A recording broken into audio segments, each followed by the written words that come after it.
everybody. I'm Helen Masters, the winemaker at Atarangi Vineyard, just over the Helen Martin Borough.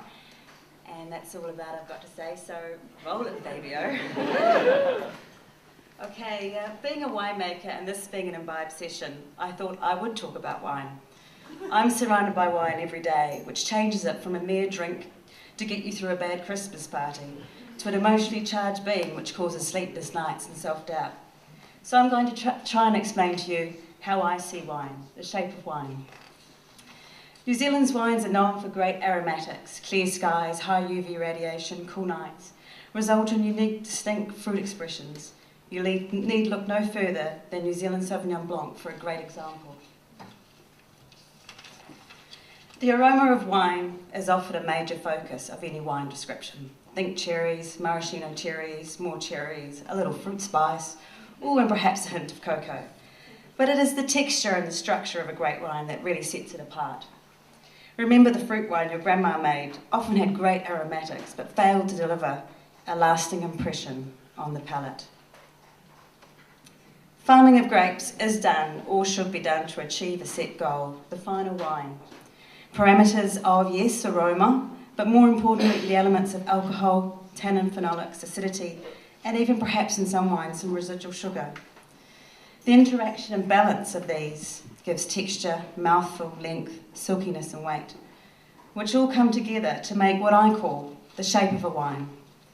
And at harvest time we make picking decisions not just on how sugar in the grapes is, but how ripe the seed skins and even the stems are, and how they will ultimately affect the structure and the shape. The skins and seeds and stems are where we find the tannins and phenolics. And the level of extraction of these during pressing and fermentation processes is a key focus for the winemaker, along with the use of stems and red fermenters for aroma and fruit tannins, the temperature of fermentation, the length of ferment, the use of barrels, the list goes on. And all of these affect the final mouthfeel. Alcohol, of course, plays a key part, adding richness. But when out of balance with the weight of the fruit, it shortens the wine, cutting it off, which could have been a long finish with a hot spike, turning the wine from a rectangle to a square. Not one of these factors can be looked at in isolation, and all have an interaction.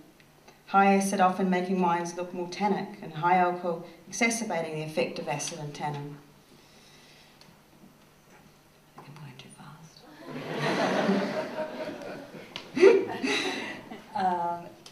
Yes, I do need to slow down. So, yes, each grape variety has its own footprint. This changes with the soil it's grown in, the climate, and the hand of the winemaker.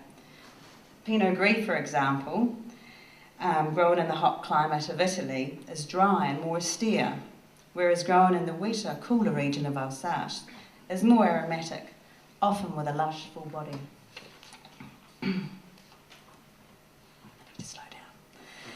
Each year at harvest, we have the culmination of a year's hard work in the vineyard. From the season, we will have some of the ideas of what we can expect the structure of the wine to be. Pinot Noir is an example. The cooler years, we will have a tight-knit structure, more based around acidity. Warmer years, softer texture, due to riper tannins in the seeds and skins. So the shape that is finally created in the mouth will differ.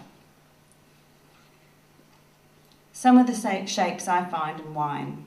The simplest example, I guess, is the donut wine, all flesh around the edges but with no real mid-palate. Then there's the elusive peacock's tail we look at for in Pinot Noir, tannins and acidity carrying flavours through the mouth and funneling outwards on the finish. There's the Eiffel Tower, a tight, sleek wine with a streak of acidity sustaining a long, driving finish. Everywhere we look in nature, we can find the most amazing shapes. Often, for me, the most striking thing is not the detail of the plant, but the shape it makes when it's grouped with others. And I do have to slow down. It's a great picture though. It's another great picture. Great shape. This takes practice. Yeah, good. We need to hang out. Wine is an intensely personal experience, and I remember vividly the wines that strike a chord, that resonate. I may not remember the exact aromas, and this often changes in the glass, or the taste on the palate, but I remember the feel of the wine, the energy, its length, the shape it made in the mouth. There are buildings and artworks and music where the shape stirs, that lift the hair on the back of your neck, no matter if they're 500 years old or 5 years old. In these and in nature, I see the same shapes as I do in wine. Anthony Gaudí's Casa Batlló is an amazing example of a building inspired by nature. It's a complex melding of ceramics, stained glass, wrought iron, and simple carpentry. Would you not sit here drinking a rich red wine with ample fine tannins, silky but with a rustic tones, and even a decent amount of warming alcohol? In contrast, Zahid Habib's Xiao Young Man, Soho 2 in Beijing is an amazing complex of offices and urban living, beautiful in simplicity, but this results from complex architecture, and I am vividly reminded of Chardonnay at its best. This is The Body Raft by David Trowbridge. He says of his designs, I design to communicate, to tell a story, to relate what I find in mountains and wilderness, and what it is to be human. And this, to me, is a tight, dry, intense Riesling.